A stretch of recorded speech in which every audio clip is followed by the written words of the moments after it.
भगवतो अरहतो सम्मा सम्बुद्धस्स।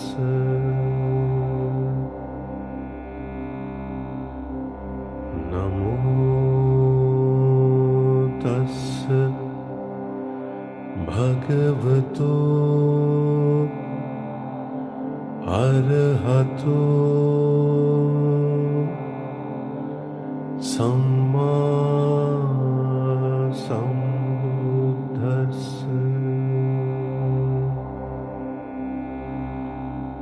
नमो तस्स भगवतो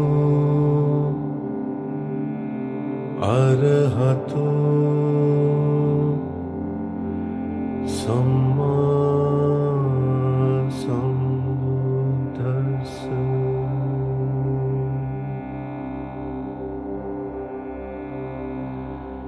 एवं मे सुतं एकं समयं भगवा वाराणस्यां विहरति इसिपत्ने निगदाये। तत्र को भगवा पंचवग्ये भिक्खु आमन्तेसि।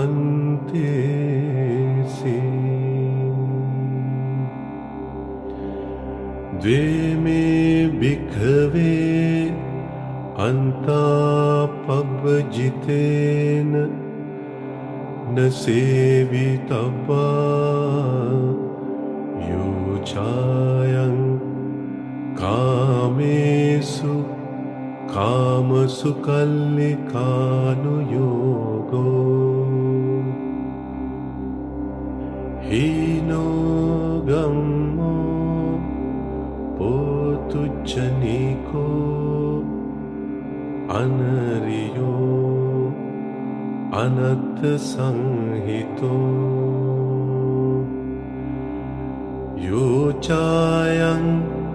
अत्थ किल मतानुयोगो। दुःखो अनरियो अनर्थसंहितो। एते ते भिक्खवे उभो अन्ते अनुपगम्य मज्जिमा पटिपदा। तथागतेन अभिसम्बुद्धा।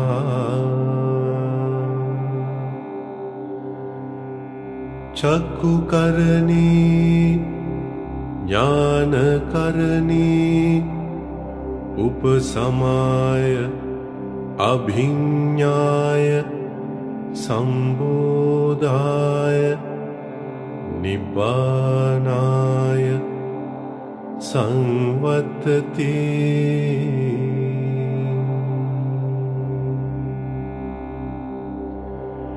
कतमाच सा भिक्खवे मज्जिमा पटिपदा। तथागतेन अभिसम्बुद्धा। चक्षुकर्णी ज्ञानकर्णी उपसमाय अभिज्ञाय सम्बोधाय निब्बानाय संवत्ति।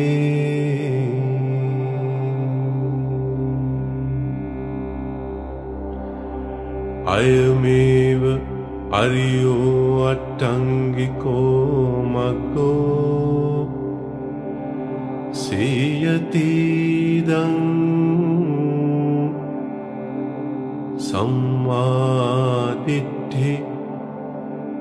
Samma Sankappo Samma Vaca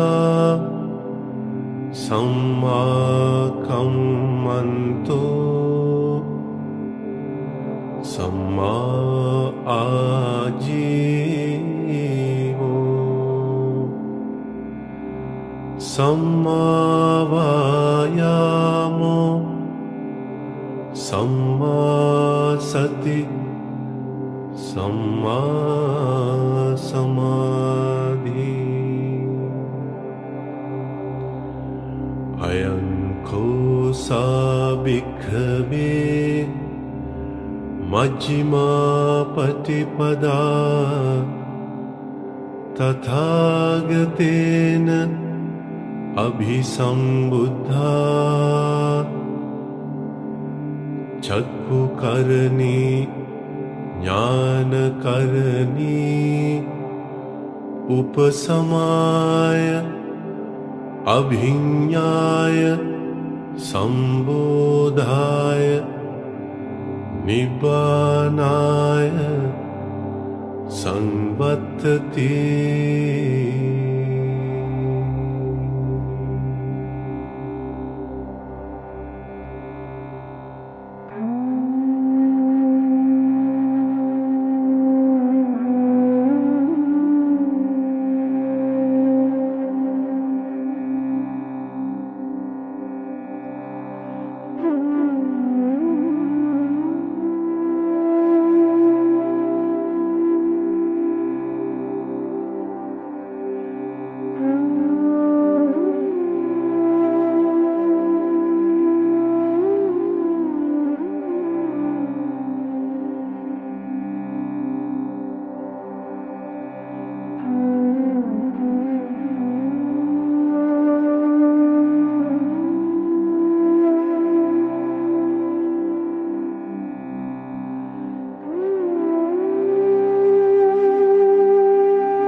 Idam kopana bhikkhave dukkhaṃ ariya sacchaṃ jātipi dukkha jarāpi dukkha Vyādipi dukkho Maranampi dukkham Appiyehi sampayogo dukkho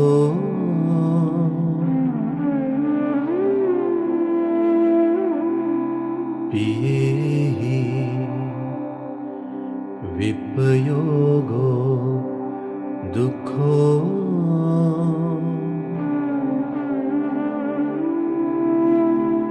Yang piccang na labhati tampi dukkham sankittena panchupadanakkhandha dukkha idam kopana bhikkhave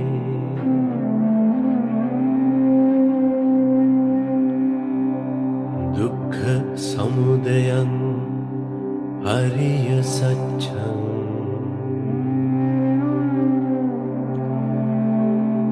yayam tanha Puno bhavika Nandiraga sahagata यत्र तत्राभिनन्दिनी सीयतीदं कामतन्हा भवतन्हा विभवतन्हा इदं Köppen भिक्खवे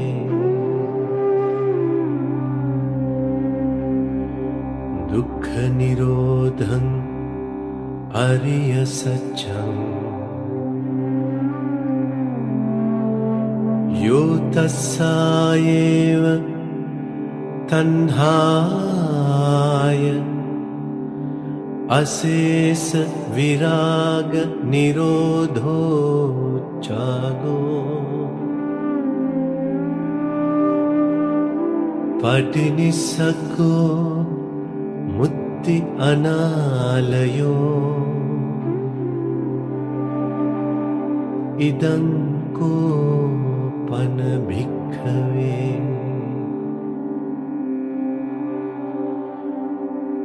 दुःख निरोधगामिनी पटिपदा हरिय सत्यं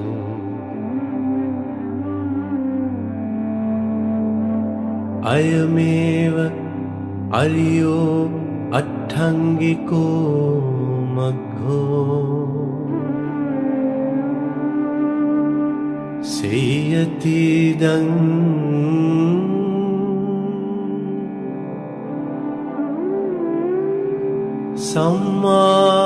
सम्मादिट्ठी सम्मा संकप्पो सम्मा वाचा सम्मा कम्मन्तो सम्मा आजीवो सम्मा वायामो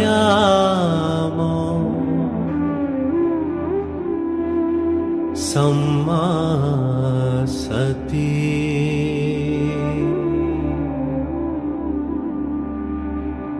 सम्मा समाधि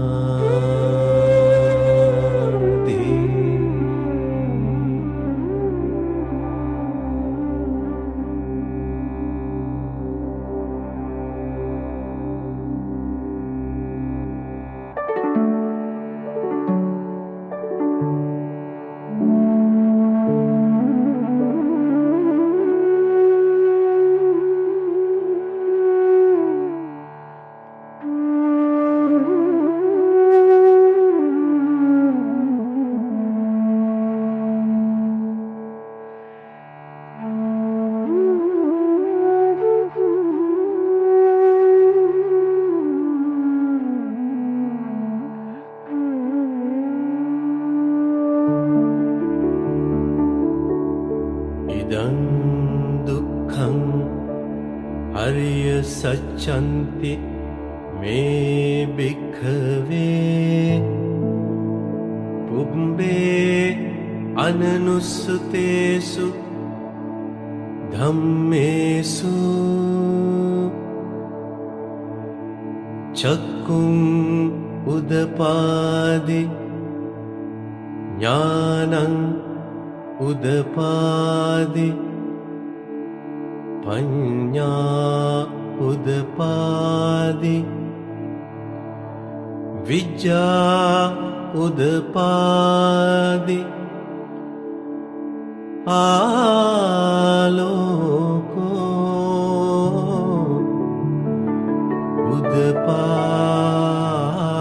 उदपादि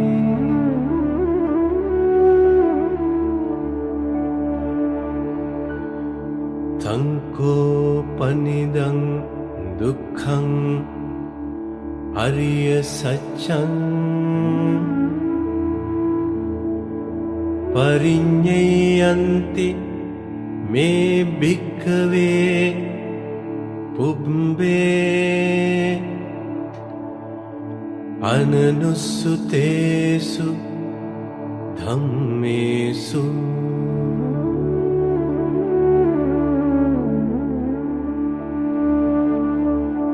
චක්කුං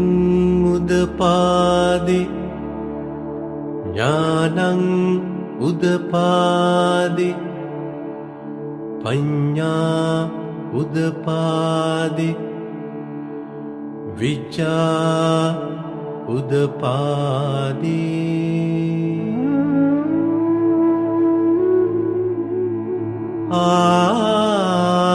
ආලෝකෝ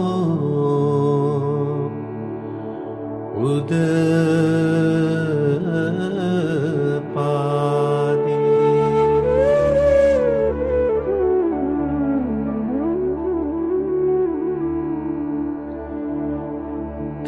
තංකෝපනිදං දුක්ඛං අරිය සත්‍යං පරිඤ්ඤාතන්ති මේ භික්ඛවේ පුබ්බේ අනනුස්සතේසු ධම්මේසු චක්කුං උදපාදි ඥානං උදපාදි පඤ්ඤා උදපාදි විචා උදපාදි ආලෝකෝ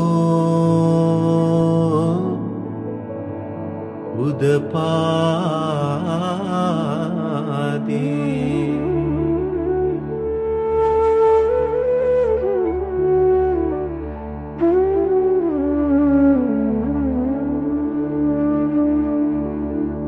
ඉදං දුක්ඛ සමුදයං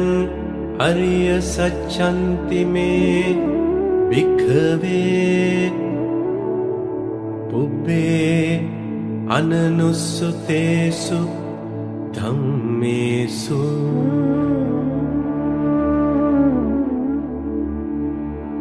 චක්කුං උදපාදි ඥානං උදපාදි පඤ්ඤා උදපාදි විචා උදපාදි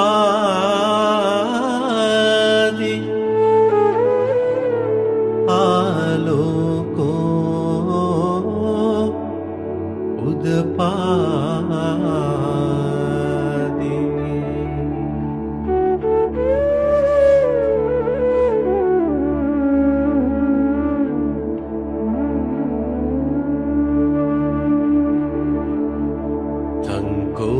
පනිදං දුක්ඛ සමුදයං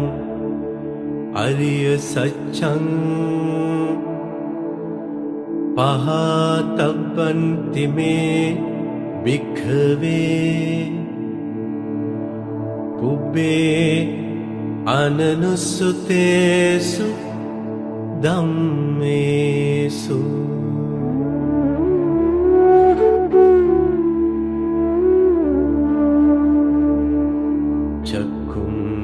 උදපාදි ඥානං උදපාදි පඤ්ඤා උදපාදි විචා උදපාදි ආලෝකෝ උදපාදි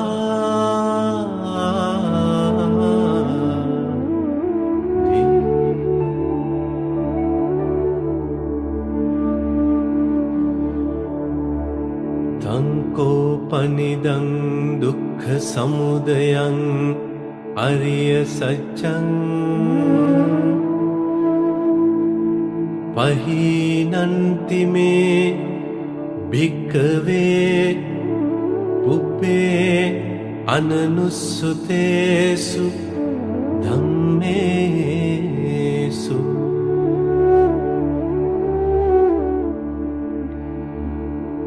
චක්කුම් උදපාදි ඥානං උදපාදි පඤ්ඤා උදපාදි විචා උදපාදි ආලෝකෝ උදපාදි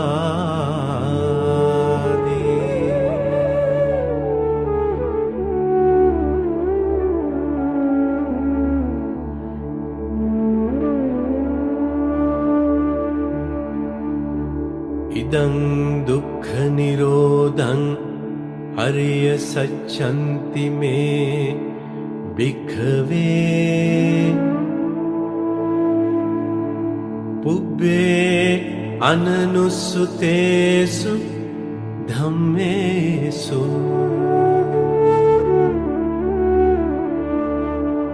චක්කුම් උදපාදි ඥානං උදපාදි පඤ්ඤා උදපාදි විජ්ජා උදපාදි ආලෝකෝ උදපාදි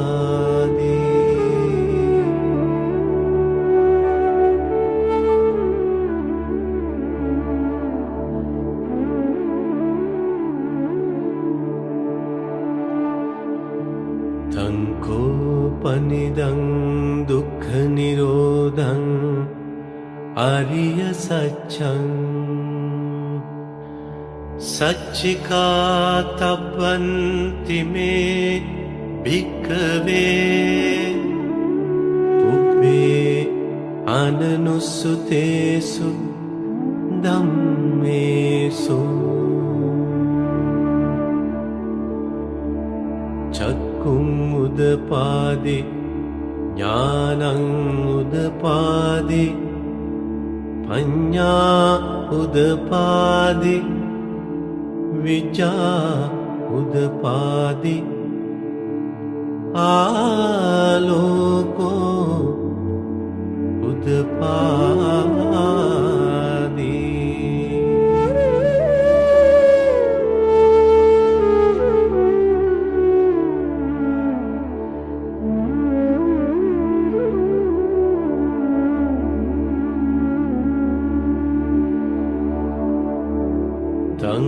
තංකෝපනිදං දුක්ඛ නිරෝධං ආරිය සත්‍යං සච්චිකතන්ති මේ භික්ඛවේ පුබ්බේ අනනුස්සුතේසු ධම්මේසු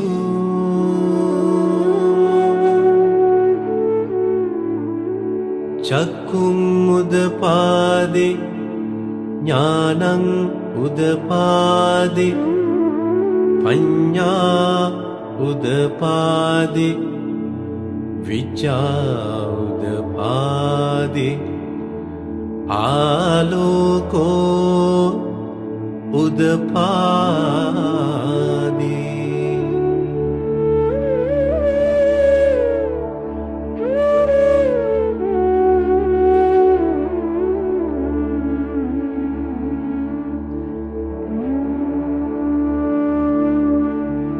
ඉදං දුක්ඛ නිරෝධ ගාමිනී පටිපදා ආරිය සච්ඡන්ති මේ භික්ඛවේ පුබ්බේ අනනුස්සුතේසු ධම්මේසු චක්කුම් උදපාදි ඥානං උදපාදි පඤ්ඤා උදපාදි විජ්ජා උදපාදි ආලෝකෝ උදපාදි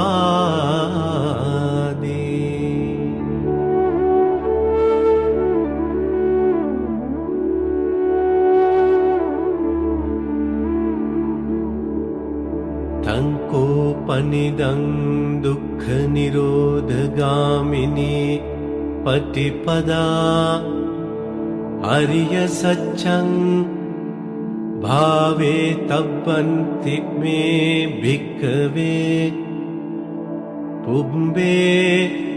අනනුස්සුතේසු ධම්මේසු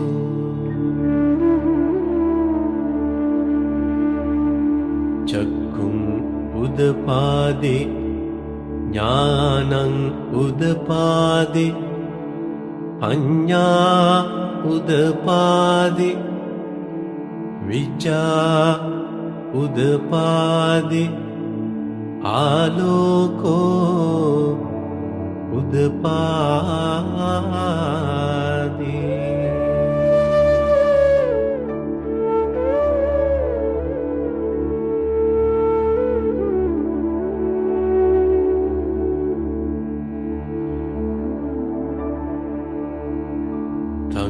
තංකෝපනිදං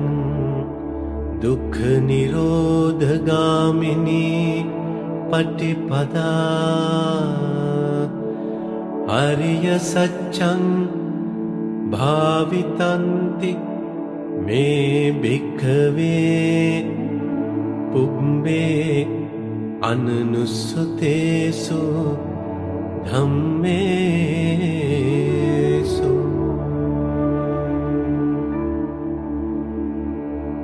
චක්කුං උදපාදි ඥානං උදපාදි පඤ්ඤා උදපාදි විචා උදපාදි ආලෝකෝ උදපාදි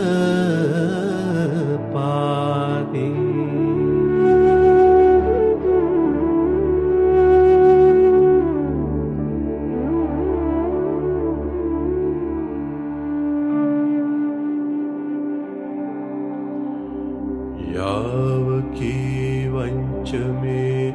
භික්ඛවේ ඉමේසු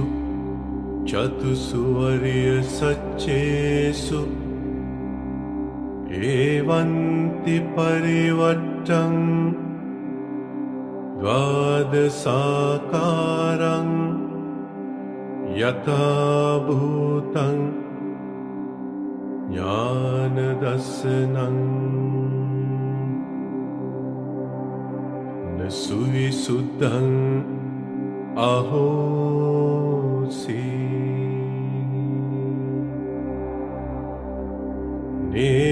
නේවතාවාහං භික්ඛවේ සදේවකේ ලෝකේ සමාරකේ සබ්‍රහ්මකේ සත්සමනක් බ්‍රාහ්මනියා පජාය සදේව මනුසාය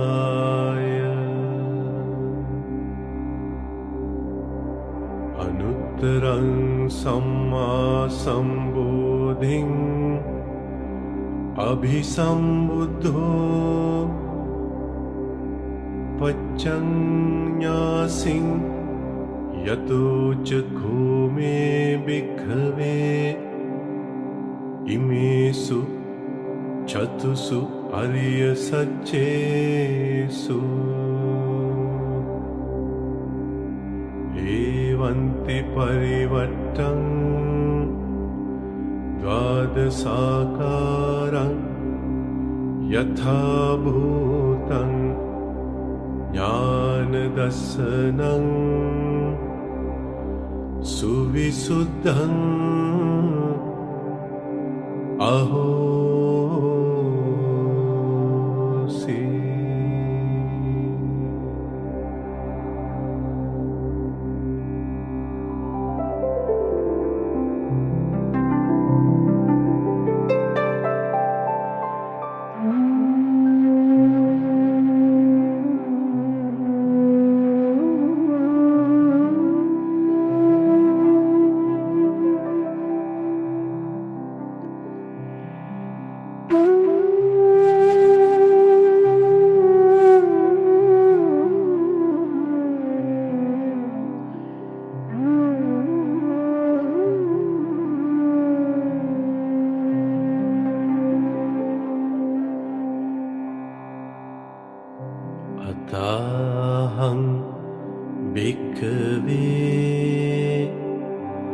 सदेव के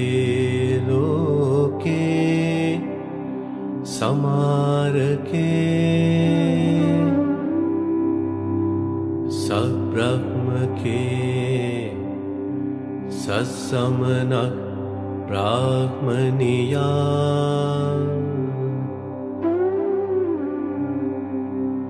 पजाय सदेव मनुष्याय अनुत्तरं सम्मा संबोधिं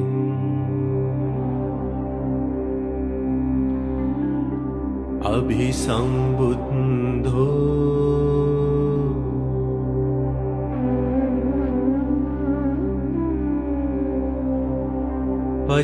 पच्चन्यासिं ज्ञानञ्च पनमेदसनम् उदपादि अकुप्पामे चेतो विमुक्ति अयमन्तिमा जाति नत्तिदानी पुनर्भवोति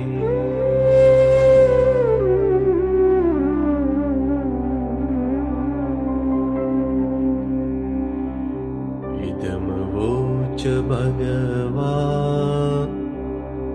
आत्मना पञ्चवक्या भिक्खु भगवतो भासितं अभिनन्दन्ति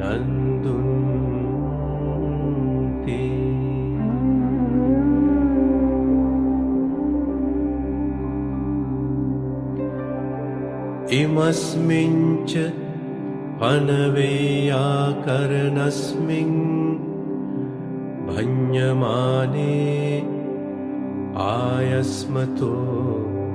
कुण्डन्यस्य विरजं वीतमलं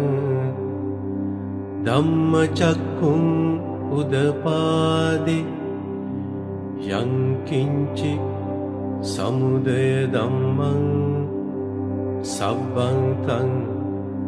निरोध धम्मन्ति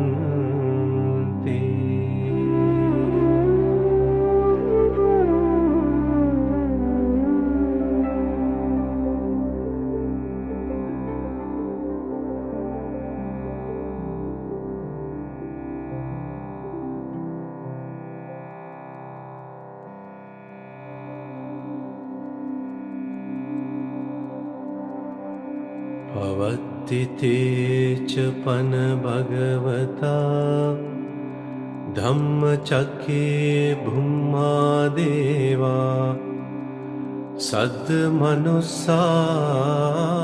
सद्मनुस्सावेषु एतं भगवता वाराणस्यां इसिपत्ने मिगदाये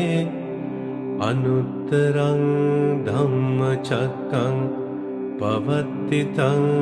अपतिवत्यं समनेन वा ब्राह्मणेन वा देवेन वा मारेण वा ब्रह्मणा वा केनचिवा लोकस्मिन्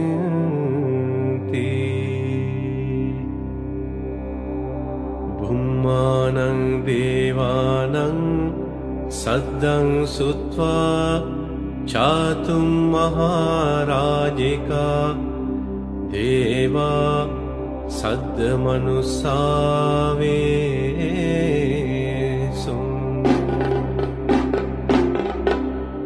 एतं भगवता वाराणस्यां इसिपत्ने मिगदाये अनुत्तरं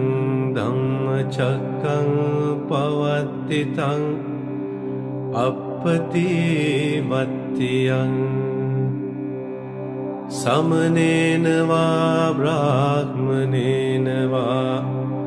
देवेन वा मानेन वा ब्रह्मणा वा केनचिवा लोकस्मिन्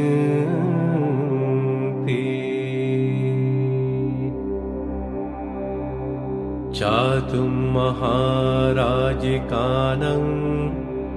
देवानं सद्दं सुत्वा तावतिं सा देवा सद्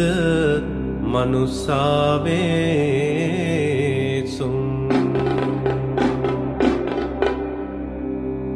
एतं भगवता वाराणस्यां इसिपत्ने मिगदाये अनुत्तरं धम्मचक्रं पवत्तितं अपतिवत्यं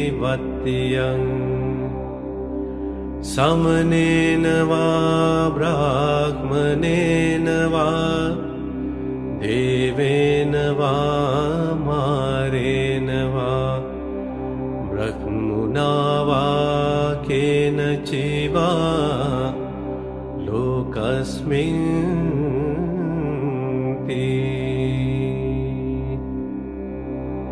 तावतिं सानं देवानं सद्दं सुत्वा यामा देवा सद्मनुस्सावेसुम्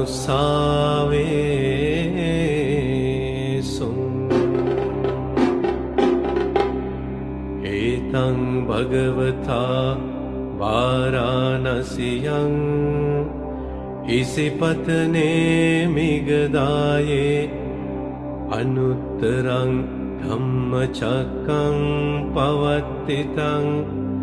अपतिवत्यं समनेन वा ब्राह्मणेन वा देवेन वा मारेण वा ब्रह्मणा वा केनचिवा लोकस्मिन्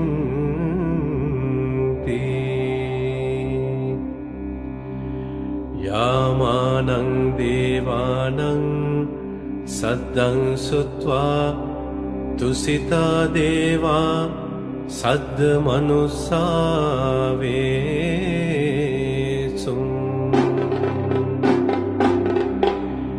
एतं भगवता वाराणस्यां इसिपत्ने मिगदाये अनुत्तरं धम्मचक्रं पवत्तितं अपतिवत्यं समनेन वा ब्राह्मणेन वा देवेन वा मारेण वा ब्रह्मणा वा केनचिवा लोकस्मिन्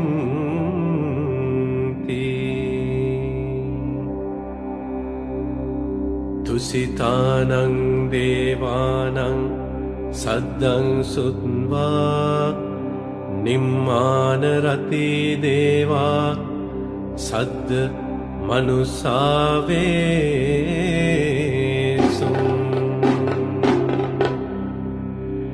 एतं भगवता वाराणस्यां इसिपत्ने मिगदाये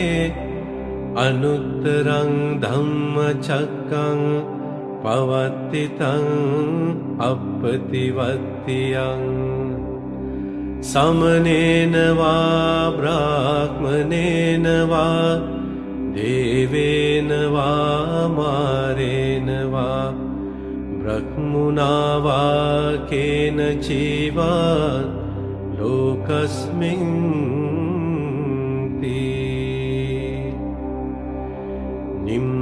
निम्मानरतीनं देवानं सद्दं सुत्वा परनिम्मितवसवत्तिनो देवा सद्मनुस्सावेसुम्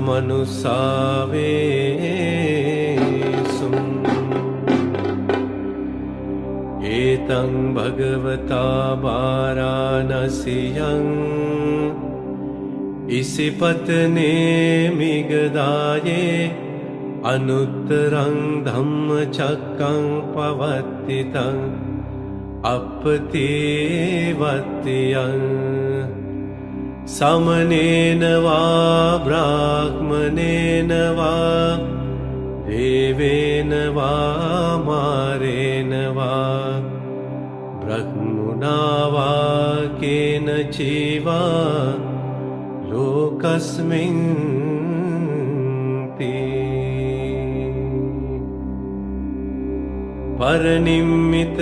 परनिम्मितवसवत्तेनं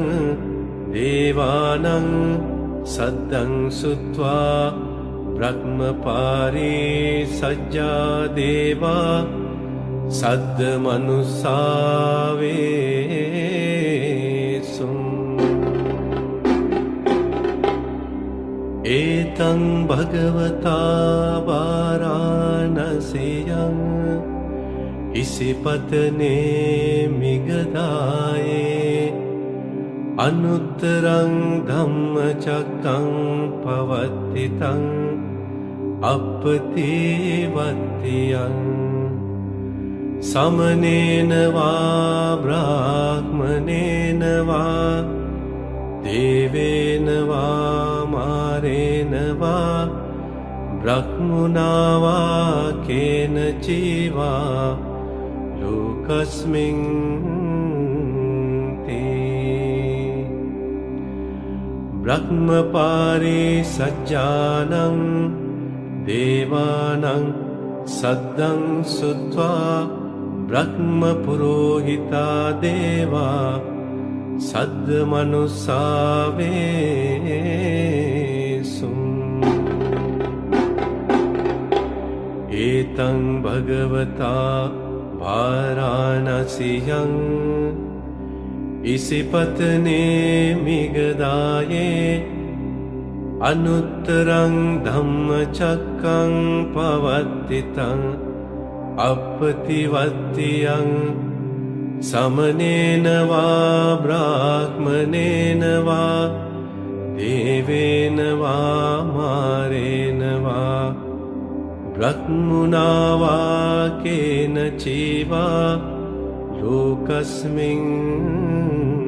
ते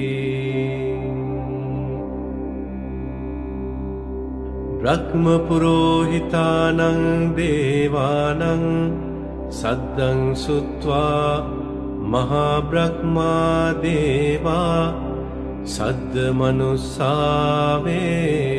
सद्मनुसावेसु एतं भगवता वाराणस्यां इसिपत्ने मिगदाये अनुत्तरं धम्मचक्रं पवत्तितं अपतिवत्यं समनेन वा ब्राह्मणेन वा देवेन वा मारेण वा ब्रह्मणा वा केनचिवा लोकस्मिन् ते महाब्रह्मानं देवानं सद्दं श्रुत्वा परित्ताभा देवा सद्मनुसावेसु एतं भगवता वाराणस्यां इसिपत्ने मिगदाये अनुत्तरं धम्मचक्रं पवत्तितं अपतिवत्यं समनेन वा ब्राह्मणेन वा देवेन वा मारेण वा ब्रह्मणा वा केनचिवा लोकस्मिन् ते परित्ताभानं देवानां देवानां सद्दं सुत्वा अपमानबादेवा सद्मनुस्सावेषु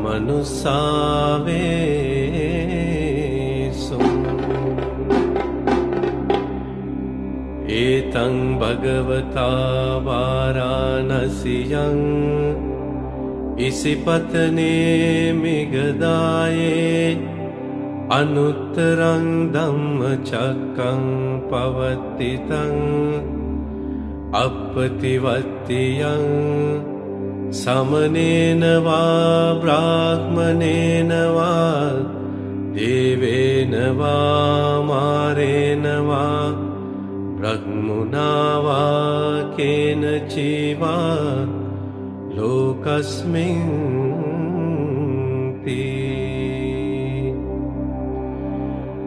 अपमानभानं देवानां सद्दं सुत्वा आभस्सरा देवा सद्मनुस्सावेषु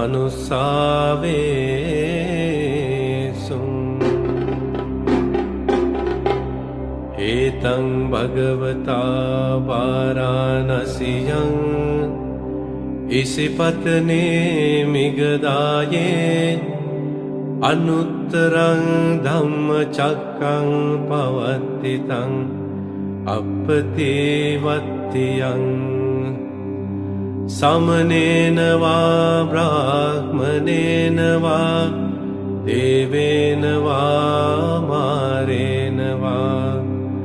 ब्रह्मणा वा केनचिवा लोकस्मिन्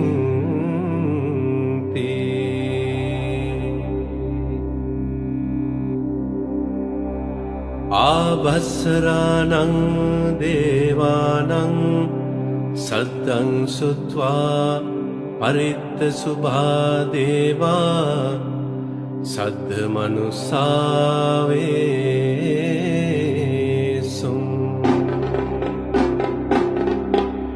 एतं भगवता वाराणस्यां इसिपत्ने मिगदाये अनुत्तरं धम्मचक्रं पवतितं अपतिवत्तियं समनेन वा ब्राह्मणेन वा देवेन वा मारेण वा ब्रह्मणा वा केनचिवा लोकस्मिन्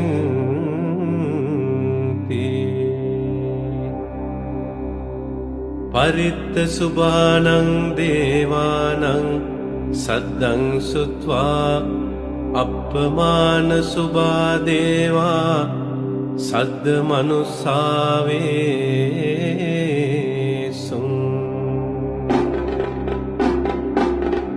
एतं भगवता वाराणस्यां इसिपत्ने मिगदाये अनुत्तरं धम्मचक्रं पवतितं अपतिवत्तियं समनेन वा ब्राह्मणेन वा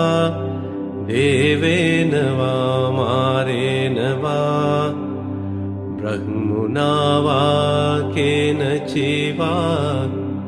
लोकस्मिन्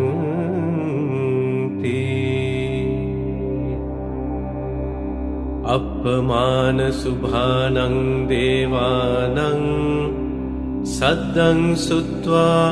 शुभखिन्नका देवा सद्मनुस्सावेषु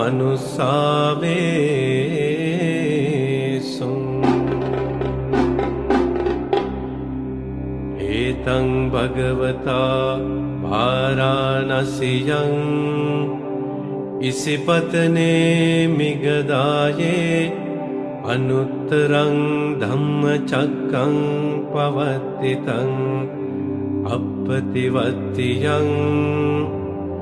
समनेन वा ब्राह्मणेन वा देवेन वा मारेण वा ब्रह्मणा वा केनचिवा लोकस्मिन्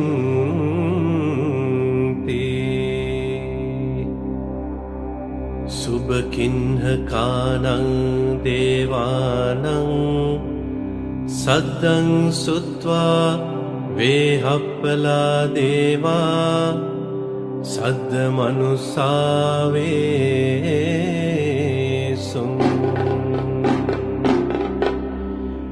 एतं भगवता वाराणस्यां इसिपत्ने मिगदाये अनुत्तरं धम्मचक्रं पवर्तितं अपतिवत्तियं समनेन वा ब्राह्मणेन वा देवेन वा मारेण वा ब्रह्मणा वा केनचिवा लोकस्मिन्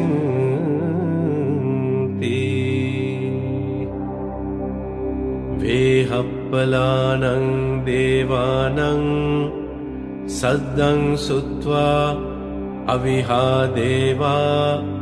सद्दमनुसावेसुम्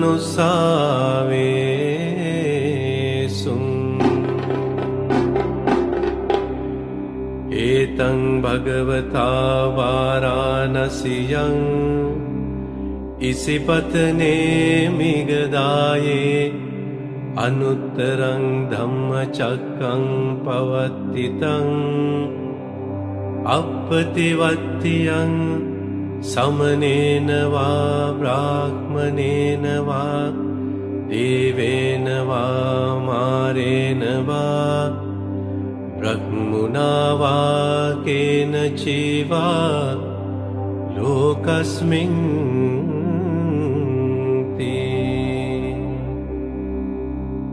अविहानं देवानं सद्दं सुत्वा अतप्पा देवा सद्दमनुसावेसुम्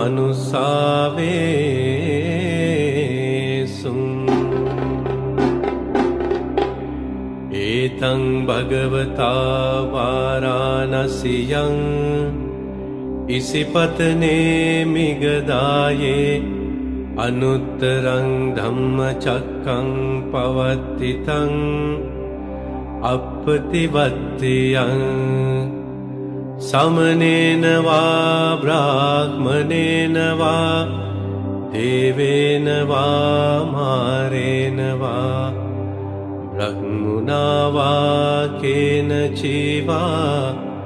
लोकस्मिन्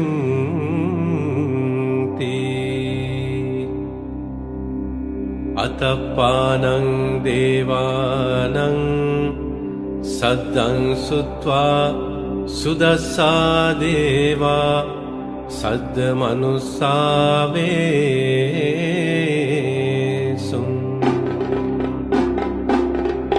एतं भगवता वाराणस्यां इसिपत्ने मिगदाये अनुत्तरं धम्मचक्रं पवर्तितं अपतिवत्तियं समनेन वा ब्राह्मणेन वा देवेन वा मारेण वा ब्रह्मणा वा केनचिवा लोकस्मिन्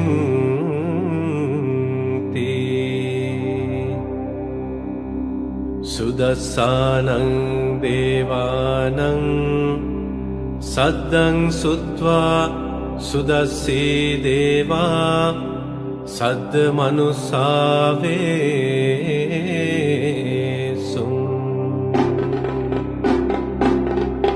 एतं भगवता वाराणस्यां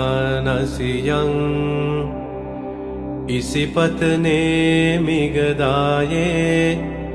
अनुत्तरं धम्मचक्रं पवर्तितं अपतिवत्तियं समनेन वा ब्राह्मणेन वा देवेन वा मारेण वा ब्रह्मणा वा केन चैवा लोकस्मिन् ते सुदस्सेनं देवानं सद्दं सुत्वा अकनिष्ठका देवा सद्दमनुसावेसुम् एतं भगवता वाराणस्यां इसिपत्ने मिगदाये अनुत्तरं धम्मचक्रं पवर्तितं अपतिवत्तियं समनेन वा ब्राह्मणेन वा देवेन वा मारेण वा ब्रह्मणा वा केन चैवा लोकस्मिन् ते इतिहतेन खनेन तेन मुहूर्तेन याव ब्रह्मलोका सद्दो अभुगच्छे अयञ्च दशसहस्री लोकधातु संकम्पे संपकम्पे संपवेदे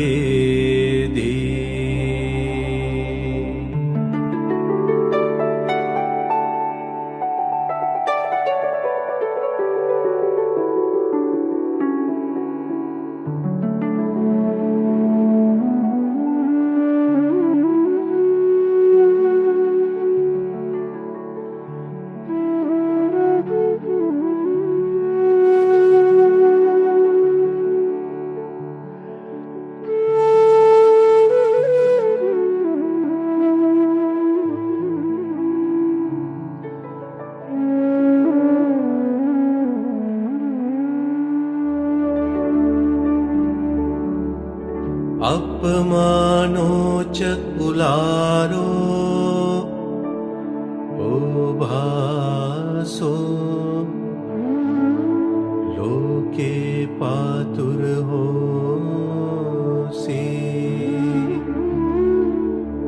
अतिकम्म देवानं देवानुभावन्ति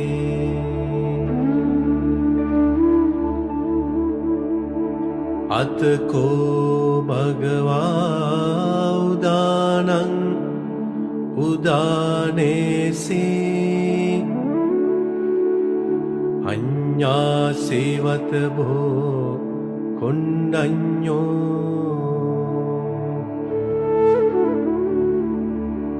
अन्यासेवत भो कुण्डन्यो ते